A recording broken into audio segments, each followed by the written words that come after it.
Welcome back to the Crochet Crowd. So it's my friends at Yarnspirations.com. Today we're going to do the small pumpkin that you see here. And now this is going to be using Bernat Felted yarn. And you can see the coloring that you'll see. And there's lots of great colors in this particular brand. You'll use a 6mm size J crochet hook in order to play. I have already done the large one on camera already. They're really quite easy to make. And we're going to be doing the small version today. So let's begin and let's start this process. In case you need it, there's a crochet diagram available on page 4, and we'll be doing the small pumpkin today. The large pumpkin is also there as well. Let's begin to do this pumpkin. Okay, let's begin, and we're going to create a slip knot, and we will start by chaining 4. So 1, 2, 3, 4, and slip stitch to the beginning chain. Yarn over, pull through and through to create the center ring. And when you do round number 1, just put this loose end around the ring to capture it underneath. Let's move on to round number 1. Round number 1, we're going to chain 2. You'll notice in this pattern that chain 2 never counts as a stitch. It's just a builder. And we want to do 8 half double crochets into the center of the ring. So we'll count these out together. So we have 1, 2, 3, 4, 5, 6, 7, and 8. And once you're around, you'll slip stitch it to the top of the first half double crochet. It may be hard to see on camera, but it's much easier in person. So you just slip stitch to the first half and begin that process for number 2. If you went over top of the straggler like I did, just safely cut it. It will be on the inside of the pump, or it'll be on the pumpkin as well. So just trim that nice and low, and you're going to begin round number 2. Round number 2, just chain 2, and in each of the 8 stitches, you're going to apply 2 half double crochets.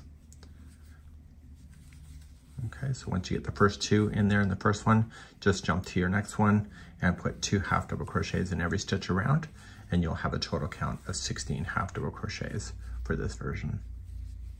And I'll see you at the end of the round in just a moment. Once you have all 8 done, slip stitch it to the first half double crochet, and let's move on to round number 3. For me personally, I've already done the first pumpkin in tutorial format, so this one feels a lot easier because I understand the pattern a lot better. So you may find that with these particular patterns, once you go through it the first time, it's easier and probably faster the more you do it. So you're going to begin, and you're just going to chain 2, and you're going to apply a puff stitch in the top of the first one that has the join. So yarn over and going into the stitch, pull through, and you'll do that 3 times. So yarn over, and be a little bit relaxed with this because a puff stitch can be tight. So you're going to do it 3 times. And then you're going to yarn over, pull through everything, and then you need to chain 1 to lock it. Okay, so use your fingers and pull things apart if you don't see it. So the next stitch is going to be a single crochet. And then you're going to puff stitch in the next one. So yarn over and in, pull through,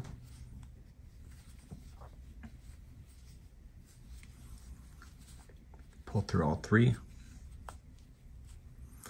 chain 1 to lock it, and then slip stitch into the next stitch. Please do this all the way around for round number 3. So the single crochet is the last stitch for this round, and then I'm just going to slip stitch it to the top of the first puff. Now normally in crochet, if you've ever followed me, you always know that I just kind of flip it like this, and I always just go around because this is the good side. The puff stitch always favors the back of it, so technically the wrong side. So throughout this whole project, I'm going to crochet in this format, going around and following it so that the puff stitch stays stays on the outside and is technically the wrong side of the work. Let's move on to round number 4. Round number 4, chain 2, and in the top of the puff stitch, you are going to apply another puff stitch.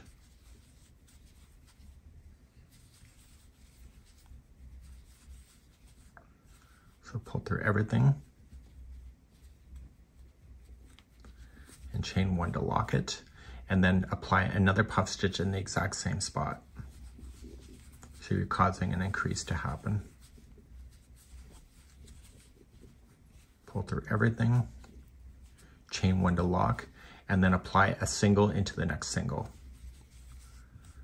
So in the next puff stitch, you're going to put in a puff stitch and then another puff stitch, and then you'll single into the next single, and you'll do that all the way around for round number 4.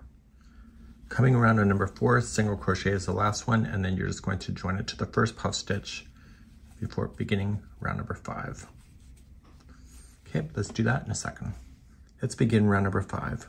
Chain 2 and put in a puff stitch in the top of the first puff.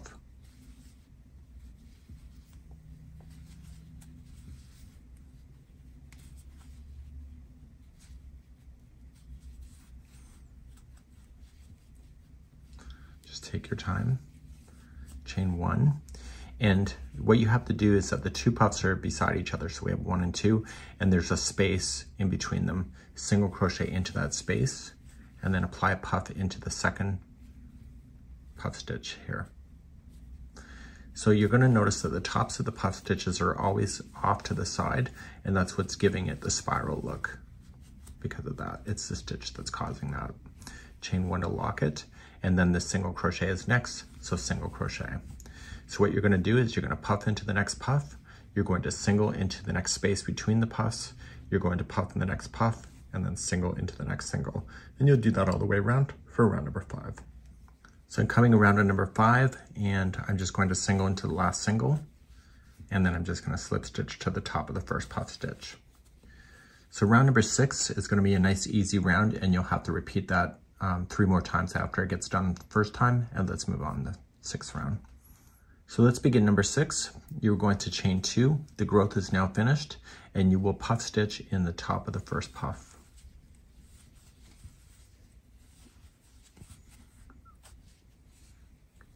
Okay, chain 1 to lock it, and then you're going to single into the next single that you have. Okay, so then you have the next puff stitch, so you'll puff into the puff and single into the next single. So I need you to do that all the way around for round number 6, and I'll be right back in a moment. So coming up to the end of round number 6, just single crochet in the last single, just slip stitch to the top of the first puff stitch. So what we need to do, 7, 8, and 9 are all the same. So you're just going to start again, just chain up 2 and puff into the puff, singles into the singles, and do that all the way around for those 3 rounds. And I'll see you as we kick off round number 10 in just a moment. So please do these 3 rounds next. Let's begin round number 10. You're going to chain 2, and you're going to puff into the top of the first puff.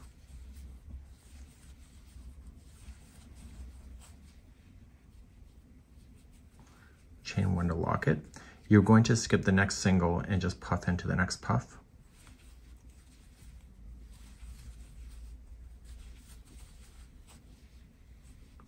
Chain 1 to lock it, and then you're going to single into the next single. So how you'll do this round is that you'll puff into the next puff, you'll skip the single and puff into the next puff, and then single into the next single. So please do this all the way around for this round number 10. So I'm coming around, and I have a single into the last single, and then I'm just going to slip stitch to the first puff. And we're moving on to round number 11, and before you start round number 11, we have to get into the space between the puffs. So just slip stitch on over, and then you're ready to begin number 11. Begin number 11, you're just going to chain 2 and put a puff into the space between the 2 puffs.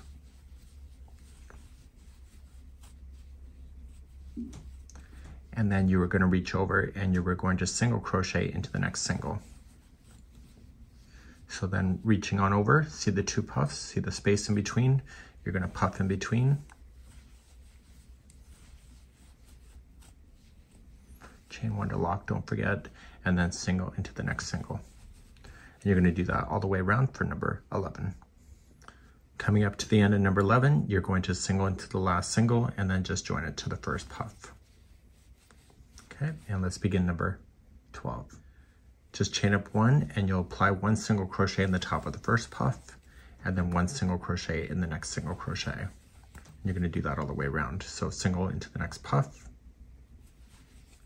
and then a single into the next single. Do this around for number 12. So I'm coming around and I'm just going to slip stitch to the first single crochet. So we have one more round to go, but before we do, we need to get our polyfill and we need to stuff the inside. As you stuff the inside, it will take its shape, but don't overstuff it to the point where the stuffing wants to pop out between the stitches. So just grab your polyfill and just place it on the inside and form its shape now. I'll be right back. Once you have enough stuffing in there, you can always decide to take out a bit in after the next round, but it's better to have more in it than it is to have less. So the very last round here, number 13, is just chain up 1, and you are going to single crochet 2 together all the way around. So just going into the next one, and next one, and pull through all 3. So single crochet 2 together all the way around, and then we're going to slip stitch it, and then we'll continue with shaping this in just a moment. So I'm coming around and just slip stitching. So we still have an open hole, but what we need to do is just create an extra long tail here, and we're going to use that to pull the hole closed, but we're also going to make it squat even further. So just pull it up. So if you need more stuffing, now's the time to add it before you go too far. And if you think it's overstuffed, take out some. Just reach in and just, so just going in, you want to just use your tapestry needle and go all the way around the top. And what we're going to do is at the end of this rotation, we're going to pull it shut.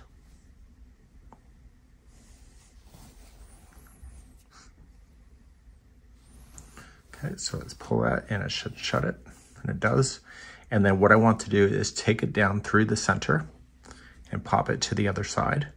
And just come out the bottom section there. And what I'm doing is that I'm just putting a straight line down, and then I'm going to go back up. So as long as it captures on the bottom, you can go back to the top. So get the middle. And by pulling the string that just went down, it'll sink down the center slightly. You can pull it as tight as you want to. It also pulls up the bottom. Once you're happy with the shape of it, just secure it and tie it into a knot, and we're going to move on to doing the stem next. And I'll be right back. Let's move on and do the stem, and we are using another color, and we're going to chain 2 to start.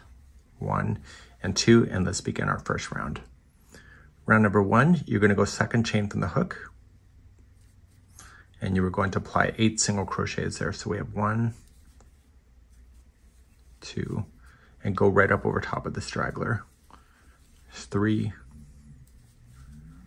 4, 5, 6, 7, and 8. Once you have that done, you need to join it to the first. If you're not sure, count the tops. So 1, 2, 3, 4, 5, 6, 7, and 8. It's right here. If you went over top of the straggler, you can just cut that to get out of your way, but it will be inside the stem anyway. And let's begin round number 2. Round number 2, we're going to chain 1 and just go into the back loops only. If you're not sure which one is the back loop, when you go into both of the strands, it equals a stitch.